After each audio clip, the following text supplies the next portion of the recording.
গরু আমরা আর কিনব না এই বলে পাল্টা আন্দোলন শুরু করলেন গরুর হাটে ব্যবসায়ীরা। এক কথায় পাল্টা প্রতিবাদে নামলেন মুসলিমরা। আজকে গরুর হাটে দেখা গেল ভিন্ন ছবি।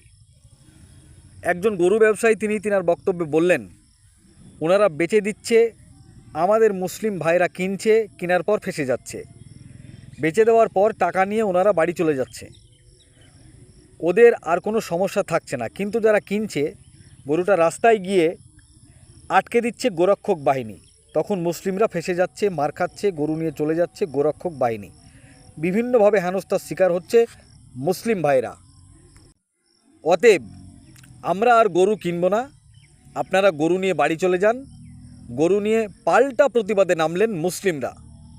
তার পাশাপাশি তিনারা বললেন গরুর ব্যবসা করে ওরাও খাচ্ছে, আমরাও খাচ্ছি, অতএব ওদের কিছু বলবেন না, ওরা বাড়ি চলে যাক, আমরাও বাড়ি চলে যাচ্ছি।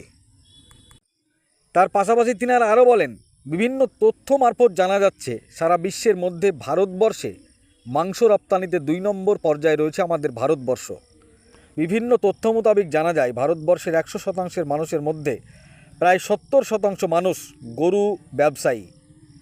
কেউ গরুর পশুপালন করে বিক্রি করে, তারপর সেখান থেকে ইনকাম করে, গরুর ব্যবসা হাটে করে। গরুর ব্যবসা ছাড়াও গরুর চামড়া থেকে বিভিন্ন যে সামগ্রী করা হয়, যেমন চামড়ার ব্যাগ, চামড়ার বেল্ট, চামড়ার চটি, এছাড়াও বিভিন্ন ধরনের চটি, বিভিন্ন ধরনের সামগ্রী, তাতে দেখা যাচ্ছে ভারতবর্ষের কোটি কোটি মানুষ করে খাচ্ছে এই গরুকে কেন্দ্র করে। কিন্তু এই ব্যবসা যদি বন্ধ হয়ে যায় তাহলে দেখা যাচ্ছে ভারতবর্ষের কোটি কোটি মানুষের বেকারত্ব বাড়বে। বিভিন্ন গোরক্ষক বাহিনীর তাণ্ডবে এই সিদ্ধান্ত নিল মুসলিম ব্যবসায়ীরা। তারা হাটে জানিয়ে দিল আমরা আর গরু কিনব না। এ বিষয়ে কি বলেছেন শোনাবো আপনাদের। এই ভিডিওটি যারা দেখছেন ভিডিওটি শেয়ার করবেন, চ্যানেলটি লাইক করবেন আর সাবস্ক্রাইব করবেন। আই লাভ মাই ইন্ডিয়া, মেরা ভারত মহান। এই ঘটনাটি ঘটেছে বারাসাত গরুর হাটে। দেখুন তিনারা কি বলছেন। বেচে দিয়ে চলে গেলে, মালগুলো বেচে দিয়ে চলে গেলে, আমাদের মুসলিম ভাইরা কিনলো, কিনে রাস্তায় খারাপ করে থাকলো, তোমরা নিয়ে চলে যাও। তোমরা কেন, তোমাদের তো মাথা তো, তোমরা কেন বিক্রি করতে আসছো? তোমাদের মাথা হারানো, তোমাদের মাল কি আমরা কিনে ফাঁসবো? তোমরা চলে যাও। ভালো কথাই বলছি, হাট এখন বন্ধ নাই, তোমরা চলে যাও। কেউ একটা ভালো কথা বলো, এনাদের কেউ একটা কিন্তু কোনো কথা বলবে না। উপরে বলুক, উপরে বলতে পারো, করে খাই, আমরাও করে খাই। এখন কথা হচ্ছে ওনাদের মাথা, ওনারা বেচে দিচ্ছে, আমাদের মুসলিম ভাইরা কিনছে, কিনে ফেসে যাচ্ছে, ওনারা টাকা টেনে বাড়ি চলে যাচ্ছে, আর কিন্তু কোনো সমস্যা নেই। সুতরাং কেউ একটা এদের কোনো কথা বলবে না, এনারাও করে খায়। কিন্তু তোমরা মানে কাকা ওগুলো নিয়ে বাড়ি চলে যাও। সরকার যতক্ষণ না নির্দেশ দিচ্ছে কি হবে কেউ কোনো আমাদের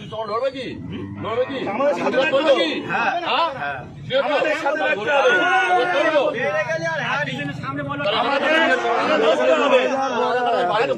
আজকে শোনো, আজকে ভারতবর্ষে এই গরু এক্সপোর্টে ইন্ডিয়ার 2য় নম্বরে, আর আমরা আজকে করছি অপরাধ আমরা করে ফেলেছি।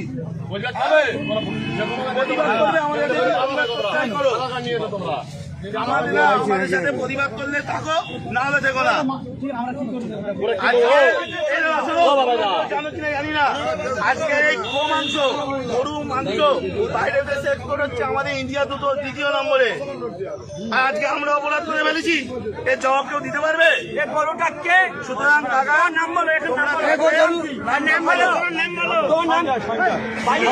সঞ্জয়